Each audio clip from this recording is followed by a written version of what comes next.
పూజా సమయంలో ఈ తప్పు చేస్తే ఫలితం దక్కదట. నిలబడి పూజపై శాస్త్ర నియమాలు.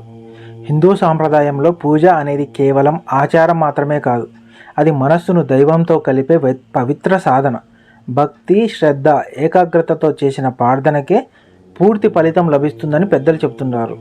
కానీ ఈ రోజుల్లో వేగవంతమైన జీవనశైలిలో చాలామంది దేవుడి గదిలోకి వెళ్ళి 2 నిమిషాల్లోనే నిలబడి దండం పెట్టుకొని బయటకు వచ్చేస్తున్నారు. అయితే శాస్త్రాల ప్రకారం పూజను ఇలా తొందరపాటుగా చేయకూడదు.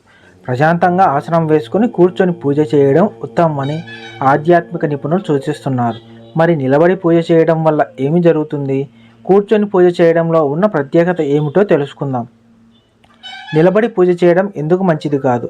శాస్త్రాల ప్రకారం పూజా సమయంలో మనసు స్థిరంగా ఉండటం చాలా ముఖ్యం.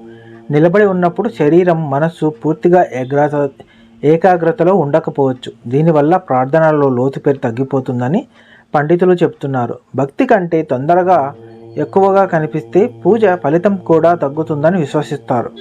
ఇంకా కొన్ని ఇళ్లలో దేవుడి విగ్రహాలను చాలా ఎత్తులో ఉంచడం వల్ల తప్పనిసరిగా నిలబడి పూజ చేయాల్సిన పరిస్థితి వస్తుంది. వాస్తుపరంగా ఇది అనుకూలం కాదని భావిస్తారు. ఇలాంటి అమరికల వల్ల ఇంట్లో అసౌకర్య భావన, మానసిక అశాంతి, ప్రతికూల వాతావరణం పెరిగే అవకాశం ఉందని నిపుణులు సూచిస్తున్నారు. కూర్చొని పూజ చేయడం వెనుక ఉన్న భావం. పూజ అంటే దైవానికి పూర్తిగా మనస్సును అర్పించడం. ఆసనం వెనుకను వేసుకొని కూర్చొని ప్రార్థన చేస్తే మనస్సు ప్రశాంతంగా మారుతుంది.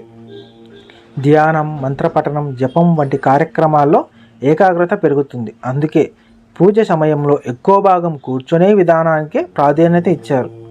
శాస్త్రాలలో ఆసనం మీద కూర్చోవడం వల్ల ఆధ్యాత్మిక శక్తి నిల్వ ఉంటుందని కూడా చెప్తారు. పూజ పూర్తయ్యాక హారతి సమయంలో మాత్రమే నిలబడటం సాంప్రదాయంగా భావిస్తారు. పూజలో ఆసనం, దిశల ప్రాముఖ్యత. పూజ చేసేటప్పుడు నేరుగా నేలపై కూర్చోకుండా దర్భాసనం, మత్తు లేదా శుభ్రమైన వస్త్రాన్ని ఉపయోగించడం మంచిదిగా భావిస్తారు. ఇది శరీరానికి స్థిరత్వాన్ని ఇస్తుందని చెబుతారు. పూజ సమయంలో ముఖం తూర్పు లేదా ఉత్తర దిశ వైపు ఉండేలా చూసుకోవాలి.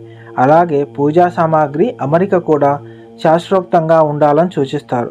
కుడివైపున దీపం, గంట, ధూపం ఉంచడం మంచిది. ఎడమవైపున పూలు, పండ్లు, శంఖం, నీటి పాత్ర ఉంచాలి. దేవుడి పీఠం, పూజ చేసే వ్యక్తి కూర్చునే స్థానం కొంటే కొద్దిగా ఎత్తుగా ఉండాలి. పూజ సమయంలో పాటించాల్సిన నియమాలు.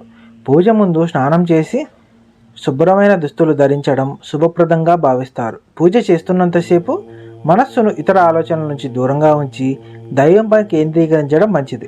అలాగే వంటగది లేదా పడక గదిలో పూజ చేయడం కన్నా ప్రత్యేకమైన ప్రశాంత ప్రదేశంలో దేవుడి స్థానం ఏర్పాటు చేసుకోవడం ఉత్తమం. పూజ పూర్తయిన తర్వాత తెలియక చేసిన తప్పులను క్షమించండి అని భగవంతుని ప్రార్థించడం కూడా మంచి ఆచారంగా చెబుతారు. సరైన విధంగా పూజ చేస్తే కలిగే ప్రయోజనాలు. నియమబద్ధంగా ప్రశాంతమైన మనసుతో పూజ చేయడం వల్ల ఇంట్లో సానుకూల వాతావరణం పెరుగుతుందని విశ్వసిస్తారు. మానసిక ప్రశాంతత, ఆత్మవిశ్వాసం, ఆధ్యాత్మికత, ఆనందం లభిస్తాయని అంటారు. కుటుంబంలో ఐక్యత పెరగడం, మనసుకు ధైర్యం రావడం వంటి మంచి ఫలితాలు కూడా కలుగుతాయని భావిస్తారు. గుర్తుంచుకోవాల్సిన విషయం ఏమిటంటే పూజ అనేది త్వరగా ముగించే పని కాదు.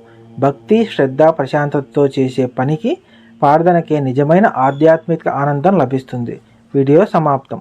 వీడియో నచ్చితే లైక్ చేయండి, షేర్ చేయండి, సబ్స్క్రైబ్ చేయండి, కామెంట్ చేయండి. Thank you.